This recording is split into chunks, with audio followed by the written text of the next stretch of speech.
my dear friends. My name is Antonia Rodgers. I'm 68 years old, and today I want to share with you the most painful story of my life. But before I begin, please like this video, subscribe to the channel, and comment where you're watching from. It really helps me reach more people with my stories. Are you comfortable? Did you grab your coffee or tea? Then let's get started. I was born in 1957 in a small town in the countryside of Minas Gerais, where everyone knew each other by name. My childhood was simple but filled with love. It was my dad John, my mom, Helen, my 3 brothers, and me. Mom was always a beautiful woman, the kind who turned heads wherever she went. Even after having 4 children, she kept a charm that all the women in town admired. Dad passed away when I was just 18. A victim of a sudden heart attack that left our family completely devastated. It was during this time that I met August. He came to our town to work at the local bank.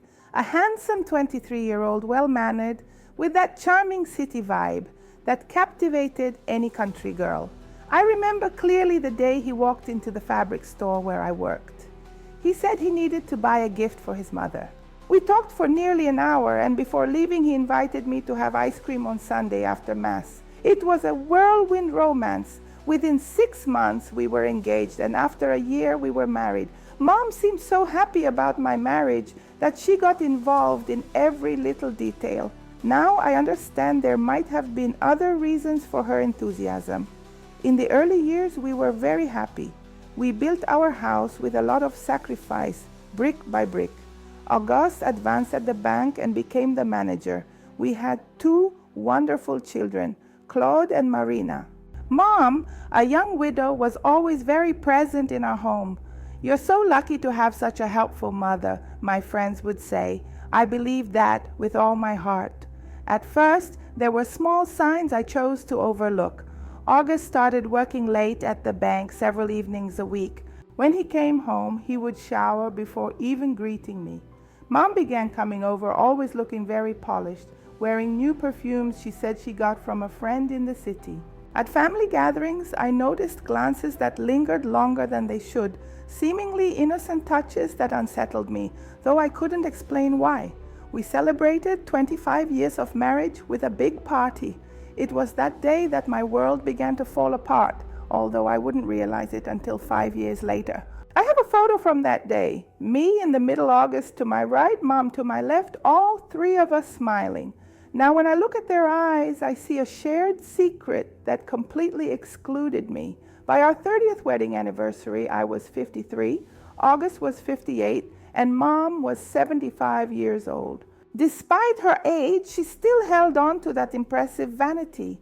On that April afternoon, I came back early from my daughter's house. I had gone to help with the newborn baby, my first grandchild. But Marina said everything was under control and that I could rest for a bit. I decided to surprise August, who had the day off. The gate was unlocked, which struck me as odd. I entered quietly, thinking I would surprise him. That's when I heard laughter coming from our bedroom. I immediately recognized Mom's voice, the distinctive laugh she had when she was especially happy. I should have knocked on the door, announced myself, anything, but something made me quietly turn the doorknob instead. What I saw in that room in our bed will never leave my memory. My husband and my mother, tangled in the sheets I had changed that very morning. I didn't scream, I didn't cry, I didn't make a scene. I closed the door as softly as I had opened it and left the house. I walked for hours through the city trying to process what I had seen. When I returned home, they were in the living room watching TV as if nothing had happened. August asked where I had been with a false concern I now recognize clearly. Mom said she had stopped by to drop off a treat she made especially for me. I sat between them and smiled. It was at that moment I decided they would pay dearly for every minute of humiliation they had forced me to endure. The following weeks were a test of my sanity. I continued to treat both of them normally, maybe even with more affection than before. I watched every movement closely, every exchanged glance when they thought I wasn't looking. I started paying attention to the bills, the schedules, and the details I had previously overlooked. I discovered that their affair probably began in the early years of my marriage. 30 years of betrayal, lies, and deceit. One afternoon, while cleaning August's office, something I rarely did, I found a collection of old letters stored in a cigar box at the back of a drawer. They were letters from Mom to him, dated just a few months after our wedding. The content was too explicit for me to repeat here, but it made it clear that their affair started almost simultaneously with my marriage. That's when my plan was born. It wouldn't be an impulsive act of revenge, driven by momentary anger. It would be calculated and cold, designed to hit them both exactly where it would hurt the most, in front of the entire community that revered them. I began suggesting to August that we should renew our wedding vows to celebrate our 30 years together.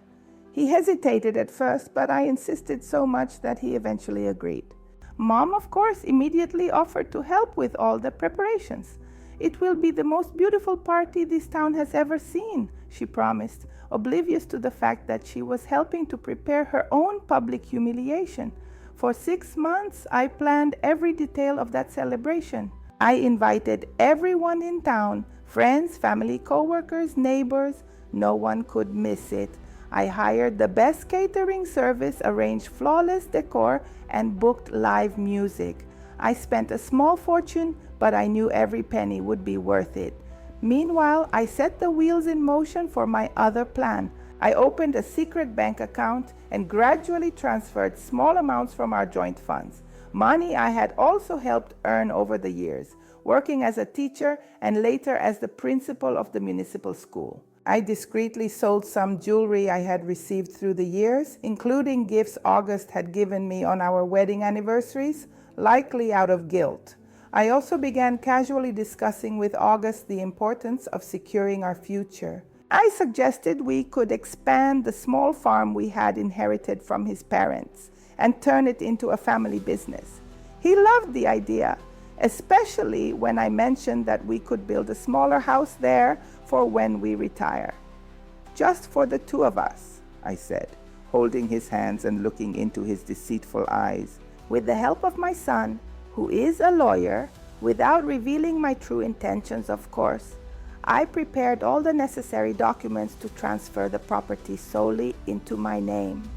I told August it was just a formality, a matter of organizing things for future business. He signed all the papers without even reading them carefully, trusting me blindly. The irony did not escape me. Meanwhile, the vow renewal party was drawing near. Mom and August were fully involved in the preparations, thinking I was too occupied with other details to notice the moments they were stealing together. I smiled, pretended not to see, and continued with my plan. A week before the party, I hired a nephew of a friend who worked in video production. I asked him to put together a retrospective of our life together, using photos and family videos.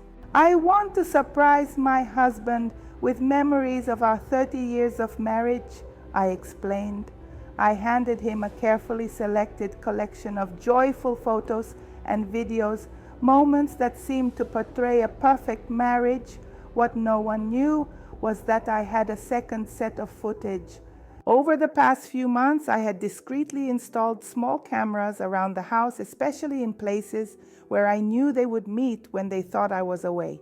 I captured intimate moments, incriminating conversations, confessions of years of betrayal.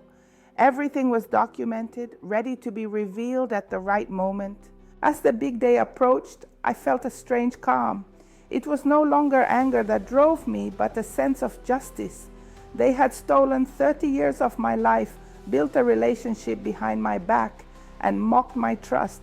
Now they would have to face the consequences. The signs were always there, weren't they? Like those small cracks that show up on walls which we paint over, thinking the problem is gone. But it remains, growing silently, until one day the whole structure threatens to collapse. I remember one Christmas, I think it was 1975. We had been married only 2 years. August said he needed to stop by the bank to resolve an emergency with an important client. It was Christmas Eve. Who handles banking issues on Christmas Eve? Mom, who was with us for dinner, suggested I finish preparing the turkey while she went to midnight mass. It's curious how they both left almost at the same time and returned just minutes apart. Mom had slightly smudged lipstick. August had a button on his shirt fastened incorrectly. I noticed but convinced myself I was imagining things. In 1981, my father was in the hospital in his final days and we took turns staying with him. One night when it was my turn, I got a call from August saying he needed to pick up some documents at the hospital for the insurance. It struck me as odd that it was so late, well past 10 p.m. When I stepped out briefly for a coffee, I saw them both in the hallway. August was holding Mom's hand, comforting her, they said. I quietly returned to Dad's room, pretending I hadn't seen anything. The poor man died believing his wife loved him above all else. The wedding anniversaries were especially painful. Looking back now, August always insisted on celebrating in a big way. In the early years, I thought it was out of love. Then I realized it was out of guilt, and Mom always brought us something for the house. For your love nest, she'd say with a smile I now recognize as cynical. On our anniversary, she gave us a set of imported sheets. To keep you warm on winter nights, she said, winking at August. At the time, I took it as a mother-in-law joke. Now I know it was an inside joke between lovers. Once, I think it was in 1992, I found an unfamiliar earring in August's car. I confronted him right away. He got nervous and said he had no idea how it got there. The following Sunday, when Mom came to lunch with us, I realized it matched the earring she was wearing. I casually mentioned my discovery during lunch. Mom nearly choked on her wine. It must belong to his secretary, she quickly suggested. You know how careless these young women can be. August agreed emphatically, thanking my mom for clearing that up. Another piece of the puzzle I refused to put together. The 90s were especially tough. Our teenage kids demanded attention. I had just taken on the role of principal at the school, and August was increasingly distant. His meetings at the bank multiplied. Sometimes he came home smelling of women's perfume. It's the regional manager's perfume, he would explain. It's curious how this perfume was exactly the same as the one Mom had started using. Mom, always so helpful. She would show up unannounced when I was at work. I came to help with the house, she'd say when I came home and found her there. The bedding, strangely enough, always needed to be changed on those days. She insisted on washing it herself, claiming she knew how to care for fine fabrics. I appreciated it, seeing it as a sign of motherly affection. How naive I was. In 1998, Mom fell and broke her femur. She needed surgery and a long recovery. August offered to drive her every day to physical therapy. You're busy with school, dear, he said, and your mother's always been like a mother to me, too. That ironic statement still makes me feel sick to this day. During those months, they spent hours together. I would get calls at work. Don't worry, we'll be at physical therapy a bit longer today. And I, always trusting, always blind, thanked him for being so thoughtful. Our kids grew up unaware of anything, or at least I hope so. Claude graduated in law and moved to São Paulo. Marina got married young and moved to Belo Horizonte. With the house emptier, their meetings became more frequent. Still, they kept up the appearance of perfection. August, the model son-in-law. Mom, the devoted mother-in-law. In 2002, we took a trip to the Northeast, our first big trip in years. August suggested inviting Mom. She's alone and would love to see Fortaleza, he said. During that week, I noticed several times how the two of them would disappear together. We were getting water. We were browsing artisanal stalls. They always had an excuse ready. One night, I woke up and couldn't find August in bed. I went out to look for him and found him on the hotel balcony whispering on the phone. We need to be more careful, he said. When he saw me, he quickly hung up. It was the bank, he explained. At 3 a.m., I pretended to believe him. The worst part was special occasions. On Mom's birthdays, August always. made a point of buying elaborate gifts. "Your mother deserves the best," he'd say. On my birthday, I got flowers and a hastily written card. At the year-end parties, the looks between them grew more intense as the night went on and the wine kept flowing. Several times I caught them in secluded corners, talking quietly and pulling away whenever someone approached. In 2010, I found prescription medications in my mother's name in August's jacket pocket. When I asked him about it, he said he had gone to the pharmacy for her. She wasn't feeling well and asked me to do her this favor. Why didn't she ask me, her own daughter? Now, I understand why. The year 2015 brought an unexpected turn. August had a mild stroke that kept him in the hospital for 2 weeks. Mom practically moved into the hospital with him. "I'm helping my daughter through this tough time," she told the nurses. "I worked during the day and stayed with him at night." She took the daytime shift. One nurse once asked me why the sick wife only came during the day. I was confused until I realized she was talking about my mom. "It must be a mistake," I replied, but it wasn't. As August recovered, I noticed notes being passed between them, small scraps of paper that vanished whenever I got close. One time, I picked up one that had fallen on the floor. It said, "We need to talk about A." The handwriting was my mother's. At the time, I thought it was about some medication or treatment. Now I know it was my name, Antonia. In 2017, I started having insomnia. My doctor prescribed mild medication to help me sleep. One night, I briefly woke up feeling like someone else was in the room. I opened my eyes slightly and saw August quietly getting dressed. I looked at the clock, 2:30 a.m. The next day, I asked him if he had gotten up during the night. "You must have been dreaming, dear," he said, kissing my forehead. That same day, my mom showed up with a surprise cake. I had insomnia and decided to bake in the early hours, she explained. The last few years before finding out were full of moments like this, small clues I chose to ignore. The phone August never kept near him, calls he took while going into another room, messages he deleted quickly, my mom's visits that strangely coincided with emergency meetings at the bank. In 2019, I found a motel receipt in August's pants pocket.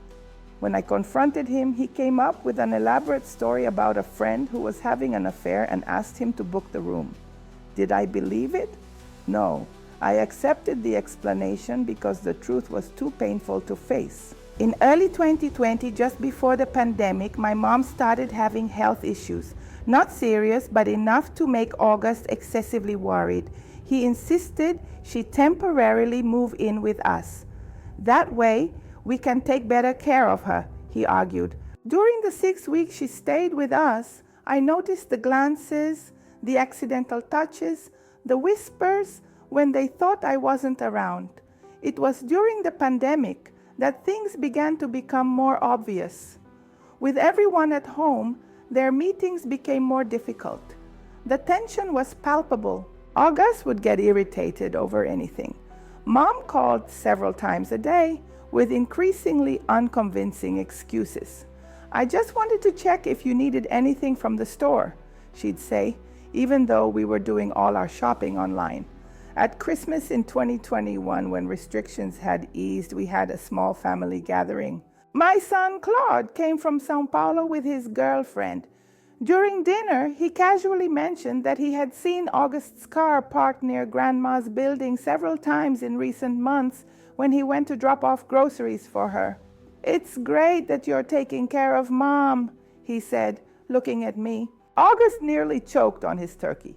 Mom knocked over her wine glass. For the first time, I allowed myself to openly consider what I'd been suspecting for decades. Then came that afternoon in April 2022. The final undeniable discovery. After 30 years of living a lie, I finally faced the truth. And contrary to what they might have expected, that truth didn't destroy me. It set me free. It freed me to meticulously plan how I would rebuild my life after exposing theirs to the public scrutiny they feared so much. After that life-changing afternoon in April, I went home and did what no one would expect. Absolutely nothing. I didn't confront them, didn't yell, didn't cry in front of them. Instead, I kissed August, just as I always did when I arrived. I thanked Mom for the treat she said she had brought just for me and went about my routine. But inside, something had fundamentally changed. It was as if a switch had been flipped, turning 3 decades of willful blindness into a painful clarity. That same night, lying next to the man who had betrayed me throughout our married life, I began to write the first lines of what would become the perfect plan. It wasn't going to be an impulsive act of revenge fueled by immediate anger. It would be calculated, cold, carried out with the same patience he had shown when deceiving me for 30 years. The next morning, I opened a new notebook and began documenting everything: dates, times, excuses used, suspicious behaviors. I searched my memory for all the strange moments I had justified over the years. Each filled page confirmed what I already knew. This wasn't about a few isolated encounters, but about a parallel relationship that probably started even before my marriage. In May 2022, I began the financial phase of my plan. First, I needed to fully understand our financial situation, something I had always left to August. I asked to see the bank statements, claiming I was concerned about our upcoming retirement. He hesitated, but eventually showed me. Under the pretense of wanting to learn more about our finances, I started taking on some administrative responsibilities, gaining access to passwords and documents. It was shocking to discover that August had a separate account receiving regular deposits. When questioned, he said it was a private pension he was saving as a surprise for our retirement. I accepted the explanation with a smile while secretly photographing all the documents. In June, I made my first concrete move. I opened a bank account solely in my name at a different bank from the one we used. I began transferring small monthly amounts, sums that wouldn't raise suspicion but would add up over time. I also started discreetly selling some jewelry I rarely wore. For each piece sold, I made up a story. I lent it to Marina. It must be in that box in the attic. I haven't worn it in years. Maybe I donated it. In July, I scheduled a consultation with a lawyer in a nearby town where no one knew me. I wanted to understand my rights in the event of a divorce due to proven infidelity. The lawyer explained that with concrete evidence, I would have significant advantages in the division of assets. That's when I realized I would need irrefutable proof. In August, under the pretense of modernizing the house, I quietly installed small cameras in strategic spots, not in private areas. I still had some sense of decency, something they clearly lacked, but in places where I often caught them whispering, the office, the back porch, the living room, when I wasn't supposed to be there. I also installed a recorder in August's car and a mirror app on his phone one night when he was taking his sleeping pills. September brought the first solid proof: recording of explicit conversations, unmistakable text messages, images that left no doubt about the nature of their relationship. Each new discovery felt like a knife to the heart, but I stayed determined, reviewing everything methodically and creating digital copies stored in multiple locations. It was in October, while going through our old tax documents, that I found something truly disturbing: regular transfers from our joint account to Mom's personal account, which August justified in the records as assistance to his mother-in-law. These transfers started a few months after our wedding and continued for decades. We're talking about a considerable amount of money over the years, our money from our work and savings that he was funneling to her.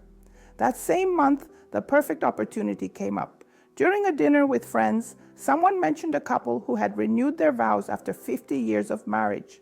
I looked at August with eyes shining with fake admiration and said, "Wouldn't it be wonderful if we did that on our 30th anniversary?" He choked on his wine, but in front of our friends, he couldn't say no.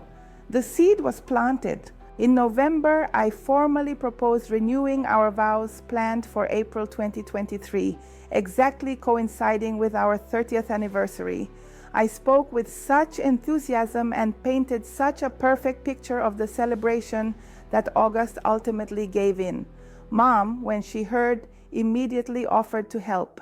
"No one knows my daughter's taste better than I do," she said, with that smile that now sends chills down my spine. December 2022 was critical. Under the guise of the end-of-year holidays, I invited the whole family to our house, including my son Claude. Taking advantage of his law background, I asked for his help organizing some papers. I explained that I wanted to surprise August by turning the small estate we had inherited from his parents into a retirement project. Claude, unaware of my true intentions, prepared all the necessary documents to transfer the property solely into my name.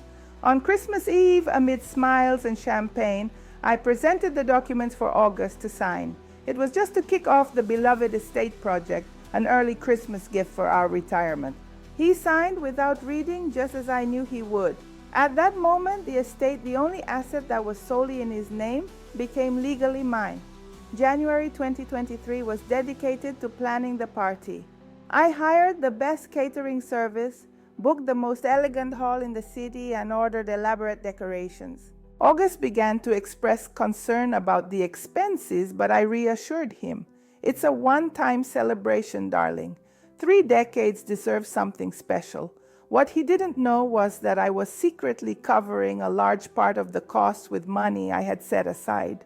In February, I approached August with a seemingly innocent idea. I was thinking about making a video retrospective of our life together to show at the party. What do you think? He looked visibly uncomfortable, but again, he couldn't refuse without raising suspicion. "Great idea, darling." I hired a young videographer, the nephew of a friend who didn't know our family personally. I gave him a carefully chosen collection of happy photos and videos, moments that seemed to portray a perfect marriage. At the same time, I was secretly working on a second video. This one contained the evidence I had gathered over the past few months, snippets of recorded conversations, compromising messages, footage captured by hidden cameras, and financial documents showing embezzlement. I edited everything carefully, making sure there was no doubt about the nature of their relationship. March was the month to finalize the practical details of my plan after the exposure. I discreetly rented an apartment in another city using only my name. I transferred most of the money I had saved into this new account. I packed a suitcase with important documents and sentimental items and left it at a trusted friend's house. She was the only person who had a vague idea of what I was planning, though she didn't know all the details. This month, I did something I never imagined I would do.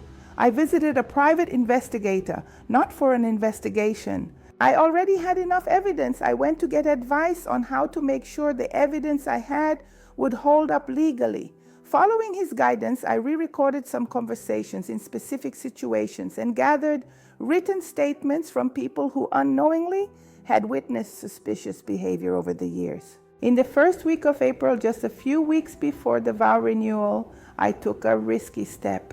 I confronted my mom's closest friend, Mrs. Teresa. Without revealing everything, I hinted that I knew something serious involving my mom and August. Her reaction confirmed my suspicions. She knew. "Antonia, dear, some things are better left alone," she said nervously.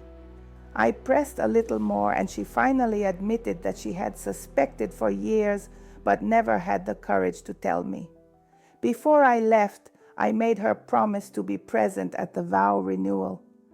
"It's going to be an unforgettable celebration," I assured her.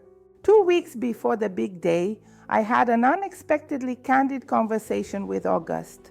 I talked about how quickly the 30 years had passed, how excited I was for the celebration, and how it would be a new beginning for us. I saw a mix of guilt and relief in his eyes, probably thinking I would never uncover the truth and that we could really have a fresh start, him keeping his double life hidden. I smiled sweetly and said, "Some surprises are coming, dear. I believe this party will change our lives forever." The last few days were filled with frantic preparations. I confirmed with the audiovisual technician that both videos were ready and tested. I checked with the catering that the special champagne I ordered, an exclusive bottle for the final toast, was secured. I mentally rehearsed countless times the exact words I would say at the moment of revelation. The night before the party, I surprisingly slept well.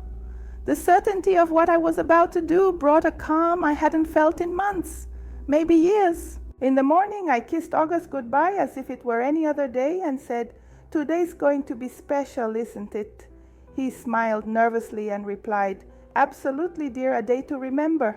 In that, he was right. It was a day neither of us would ever forget. April 15th, 2023, dawned bright and sunny, as if the sky itself were conspiring in my favor. I opened my eyes even before the alarm went off, filled with that blend of anxiety and determination only someone on the verge of completely changing their life can feel. August was already awake, sitting on the edge of the bed, his shoulders tense. I noticed his nervousness when he wished me good morning. His voice trembled slightly, something only someone who had known him for 30 years would notice. "Nervous about the party, dear?" I asked innocently as I got up. "A bit," he replied, avoiding eye contact. 30 years is a long time, isn't it?" "Every minute was worth it," I said with a smile that didn't quite reach my eyes. "Especially today. It'll be worth every second." The phone rang at precisely 7:30. It was Mom, as anxious as ever, ready to take charge. "Antonia, dear, I'm already on my way to the party hall to oversee the decorations. Don't worry about a thing." "Thank you, Mom," I replied with carefully measured sweetness. "I don't know what I'd do without you." The words carried a double meaning she'd never catch. I spent the morning at the beauty salon indulging in this small luxury. I wanted to look stunning for what was ahead. I chose a navy blue dress, not white, because there was no innocence to celebrate. It was elegant and sophisticated, something I'd secretly bought weeks earlier. Navy blue had always been my color. It made my eyes stand out in a way August couldn't resist, even after all these years. As the hairstylist finished my look, I received a message from Claude, letting me know he and his wife had arrived in town. Marina was also on her way, accompanied by her husband and my 2 grandkids. The thought of revealing the truth in front of the children unsettled me briefly, but I reassured myself, remembering I had arranged for childcare in a separate room during the main ceremony. At 2 p.m., when I arrived at the party hall for a final check, I found Mom barking orders at the decorators. At 76, she still stood tall and had that sharp gaze that always intimidated everyone around her, except me. Not anymore. "Everything is perfect, Mom," I complimented sincerely. The decorations truly were magnificent. White and blue flowers everywhere, elegantly set tables, a softly lit dance floor. The stage for my reveal couldn't have been more perfect. "I just want everything to be special for you, dear," she said, hugging me. I caught a whiff of her expensive perfume, probably another gift from August, and I fought the urge to pull away. "It will be unforgettable," I assured her, subtly checking if the audiovisual system was working perfectly. The technician gave me a thumbs up from the corner of the room.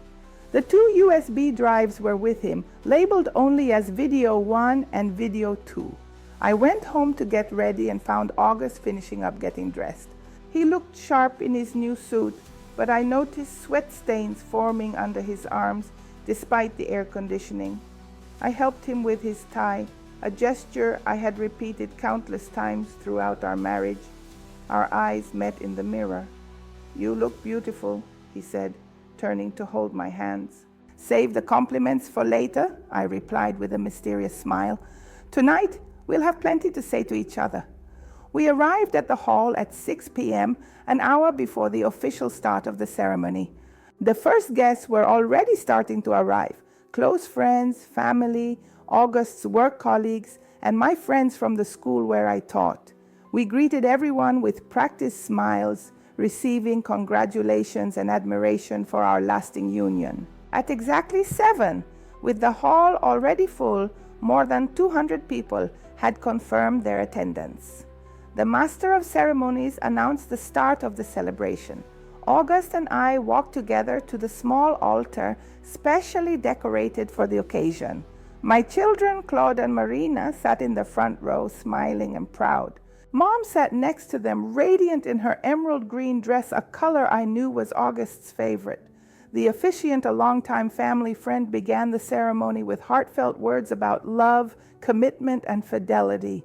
The irony didn't escape me, and I noticed August growing more restless at my side. Mom kept her eyes fixed on us, or rather on him, with an intensity that surprised me no one else had noticed over the years.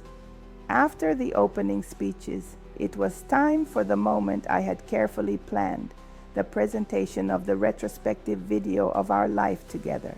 The lights in the hall dimmed and a large screen descended behind the altar. Before we renewed our vows, I took the microphone and announced, "I have a little surprise prepared, a video that sums up our journey together."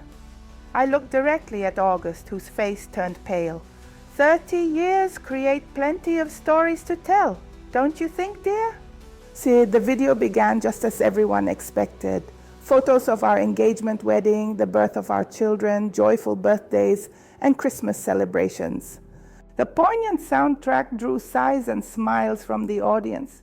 August visibly relaxed beside me, probably thinking I was unaware that his secret life would stay hidden. Then, after exactly 7 minutes of happy memories, the screen went black for a few seconds. I felt August tense up again. When the image returned, there were no more family photos, only the first piece of evidence I had gathered over the months, a clear recording of August and Mom in our office, sharing an intimate moment that left no doubt about the nature of their relationship. A confused murmur spread through the room. August froze beside me, unable to move or speak. Mom, sitting in the front row, suddenly stood up but looked equally stunned. The video rolled on relentlessly. Explicit text messages flashed on the screen, enlarged for everyone to read. Snippets of recorded conversations with their voices unmistakably clear echoed throughout the room. Financial documents showed consistent transfers to Mom's account over decades. And finally, the most recent recording, taken just a month ago, where they discussed how they would keep meeting after the vow renewal. When the lights came back on, the silence was absolute. 200 pairs of eyes shifted between me, August, and Mom, struggling to process what they had just witnessed. My children looked shocked, unable to grasp the full scale of the betrayal that had just been revealed. I calmly walked to the microphone, my voice firmer than ever before. "As you can see, we are indeed celebrating 30 years today," I said slowly. 30 years of betrayal, of lies, of an affair that began even before our wedding. Oh, 30 years during which I was deceived not only by the man who swore to love me, but also by the woman who should have protected me above all. August finally found his voice, stepping closer to me with outstretched hands in a pleading gesture. "Antonia, please, we can explain." I pushed his hands away firmly. "There's nothing to explain. The images speak for themselves." I turned to the guests, most of whom were still in shock. "Thank you all for being here. Unfortunately, there will be no vow renewal today. However, I have some important announcements to make." I took an envelope from my pocket and carefully opened it. "First, I want to inform you that the divorce papers have been prepared. My lawyer will contact you tomorrow, August." His eyes widened in panic. Mom had collapsed into her chair, face buried in her hands.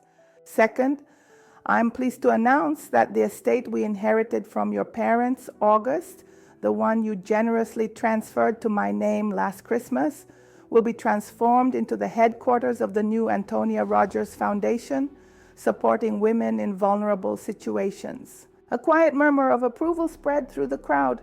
I noticed some of my friends exchanging looks of admiration.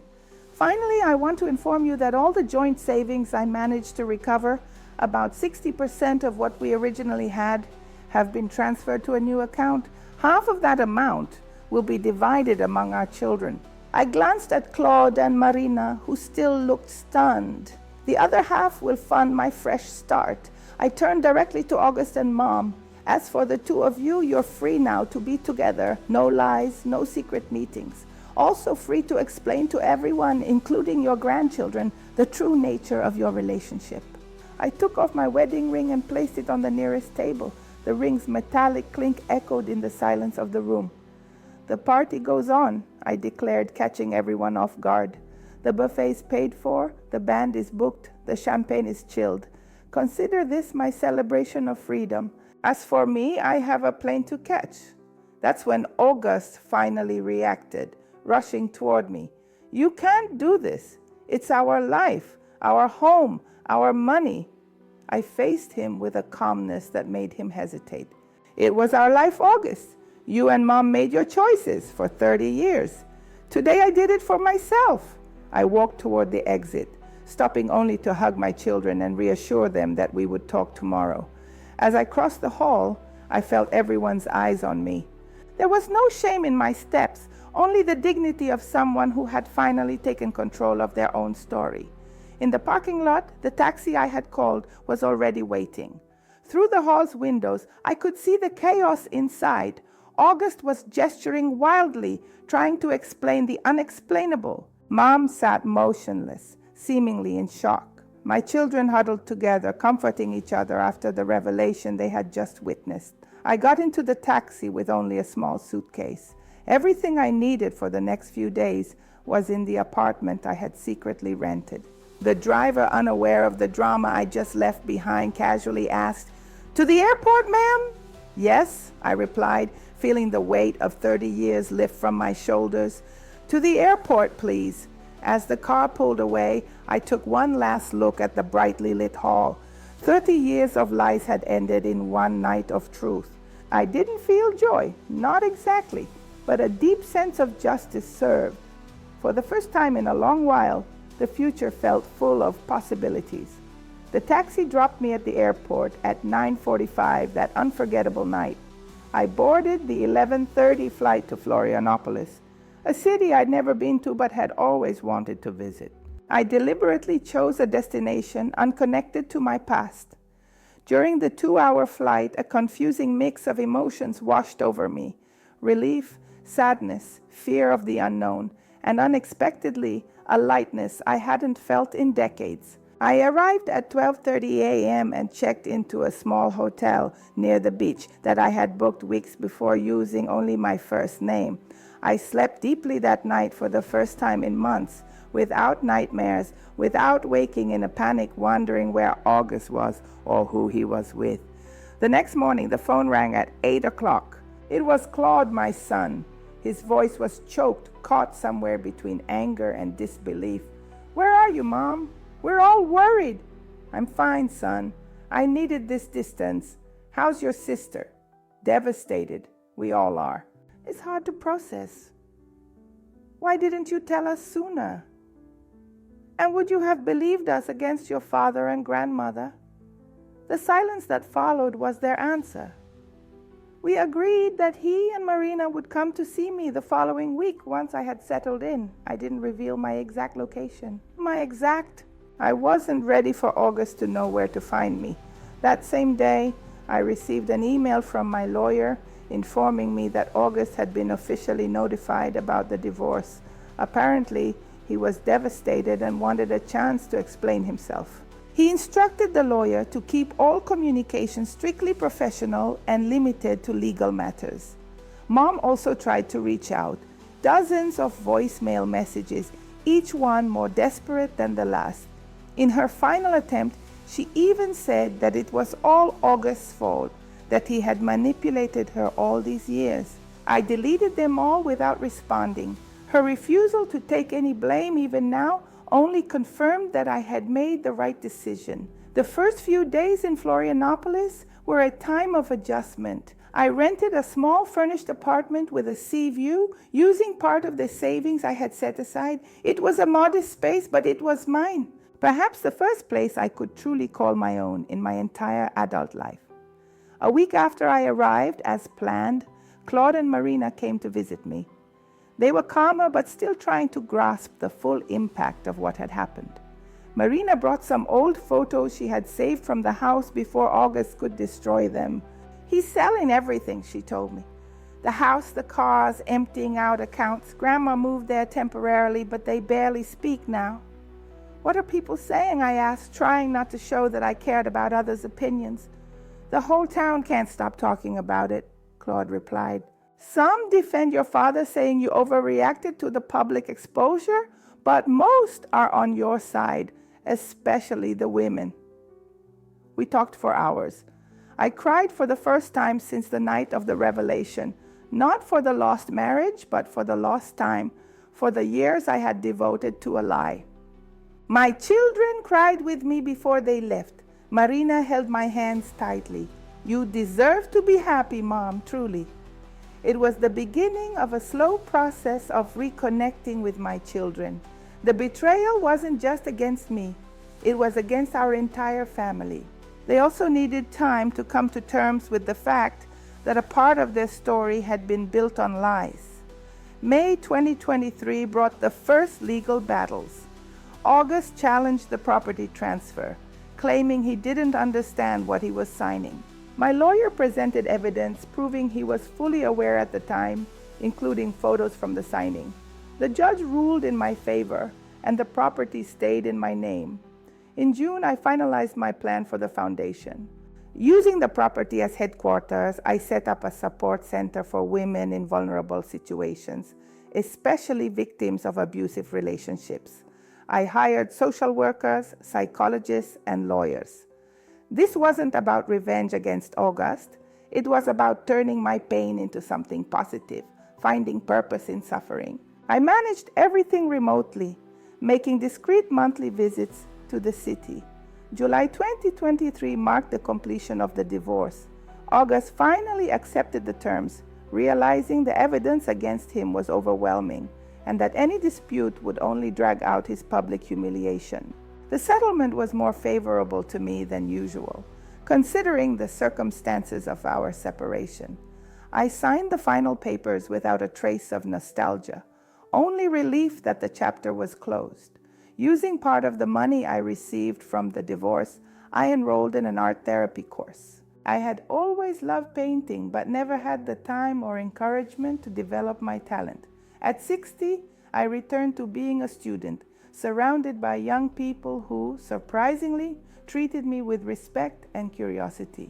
My life experience became a valuable contribution to discussions about art as a healing tool. In September, I got an unexpected call from Teresa, my mom's best friend. Apparently, things hadn't worked out between the two lovers, now finally free. August had proposed to my mom, probably trying to legitimize their relationship in society's eyes, but she refused. According to Teresa, my mom said the thrill was in the secrecy. Without the taste of the forbidden, without the adrenaline of the secret, the relationship quickly faded. August moved to Rio de Janeiro, where he apparently started working at a smaller bank. Mom stayed in the city, facing the community's ostracism. "She's suffering, Antonia," Teresa said, clearly trying to draw my sympathy. "Nobody invites her to anything anymore. People cross the street to avoid greeting her." "Choices have consequences, Teresa," I simply replied. "She made hers for 30 years. Now she's reaping what she sowed." In October, my new life took another unexpected turn. During a local art exhibition where I showcased some paintings, I met Robert, a 65-year-old retired professor. He was also divorced, with a very different story from mine, but equally marked by new beginnings. We started a simple friendship meeting for coffee after art therapy classes, exchanging books and opinions about movies. Before long, we were seeing each other almost daily. In November, he officially invited me to a dinner. It was my first date after 30 years with the same person. I felt as nervous as a teenager, but also confident in a way I had never experienced before. With Robert, there was no need to pretend or downplay myself. He appreciated my strength, my newly discovered independence. "You are an extraordinary woman, Antonia," he told me that night. He turned a tragedy into a triumph. The Christmas of 2023 was a significant milestone. My children and grandchildren came to spend the holidays at my new home. I rented a larger beach house to fit everyone. For the first time in decades, we celebrated without August or Mom present. It felt different, sometimes strange, but genuinely happy. Marina remarked that she had never seen me smile so much. Claude brought news from the city. The foundation was thriving, helping dozens of women. August had recently tried to return but found closed doors. As for Mom, she had apparently fallen ill. Nothing serious, but enough to raise some concern. "Do you plan to see her someday?" Claude asked carefully. "I don't know," I answered honestly. "Forgiveness is a process, son. I'm still in the middle of it." January 2024 brought an unexpected proposal.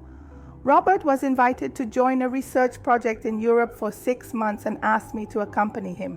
My first impulse was to say no. I had never left Brazil. I had never imagined an adventure like that at my age. But then I realized, why not? What was holding me back? The foundation was running smoothly under the capable management I had hired. My children were settled in their own lives. For the first time, I was completely free to choose. In February, we set off for Portugal, the first of 5 countries we would visit. I sent postcards to my children from each city. I collected memories I never imagined I'd have. I tried foods I didn't even know existed. In Paris, while visiting the Louvre, Robert surprised me with a question. "Would you regret investing in us, Antonia?" It wasn't exactly a marriage proposal. We both had enough experience to know that paperwork defines relationships. It was an invitation to build something together at our own pace, in our own way. I didn't answer right away. I wouldn't regret it one bit. We returned to Brazil in August 2024, not to Florianopolis, but to São Paulo, where Robert had family and where we decided to establish our new base. I bought a cozy apartment in a tree-lined neighborhood with enough space for a small painting studio. By this time, my paintings were starting to sell in small galleries. Nothing grand, but a recognition that nourished my soul. In September, I received the news that Mom was seriously ill, an aggressive cancer diagnosed too late. Marina called, crying, asking me to consider a visit. "She keeps asking for you, Mom. It might be the last chance." After days of deep reflection and long conversations with Robert and my therapist, yes, I had finally sought professional help, I decided to visit Mom, not for her, but for myself, to close this chapter on my own terms. I flew to my hometown in October, staying at Marina's house. Mom was in the hospital, visibly weakened by the illness. When I entered the room, her eyes filled with tears. "Antonia, you came." I sat by her bed, not taking her hand, keeping a measured distance. "I came? Will you forgive me?" she asked directly, her voice weak. "I'm not here for that, Mom. I'm here to say that despite everything you've done, I've found peace. It's not about forgiveness or reconciliation. It's about closure." She closed her eyes, tears streaming down her wrinkled cheeks. "I understand I don't deserve more than this." We talked for almost an hour, not about the past since there was nothing left to add there, but about my new life, my projects, my grandchildren. I told her about the foundation and how I was helping other women rebuild their lives. Before I left, I placed a small painting by her bedside, a sunrise over the sea symbolizing new beginnings. "Goodbye, Mom," I said simply. She passed away 2 weeks later. I attended the funeral, calm and distant, offering support to my children while keeping my emotions in check. August briefly appeared, looking older and worn. Our eyes met once across the cemetery. There was no more anger or pain, just a silent understanding between 2 people who once shared a life, now irreversibly on separate paths. In December 2024, the foundation celebrated its first anniversary with results that exceeded all expectations. More than 50 women had been helped, many fully rebuilding their lives. I was invited to give a talk about my experience. I hesitated at first, but ultimately accepted. It was time to turn my private story into public inspiration. And now in May 2025, 2 years after that night that changed everything, I'm here recording this video at the request of my oldest granddaughter, who insisted my story needed to be shared. "Grandma, you have to tell this to other women," she said, and she was right. I learned that it's never too late to start over, that age is just a number when it comes to dignity and self-determination, that relationships should lift us up, not tear us down, and most importantly, that true power doesn't lie in revenge for revenge, but in the ability to transform pain into purpose. Today, at 68 years old, I feel more alive and authentic than ever before. Robert and I are planning a trip to Asia next year. I continue to paint and manage the foundation from afar. My children are doing well, and my grandchildren are growing up healthy. If you're watching this video and relate to any part of my story, I want you to know there is no harsher prison than the one we build for ourselves when we settle for less than we deserve. And there is no sweeter freedom than the one we find when we finally gather the courage to say, enough. Life truly begins when we decide we deserve to be the protagonists of our own story. It's never too late to turn the page and start a new chapter. Trust me, I know what I'm talking about. My dear ones, if you enjoyed my story, don't forget to like this video, comment, share, and subscribe. A big hug from Grandma Antonia. Until next time, M.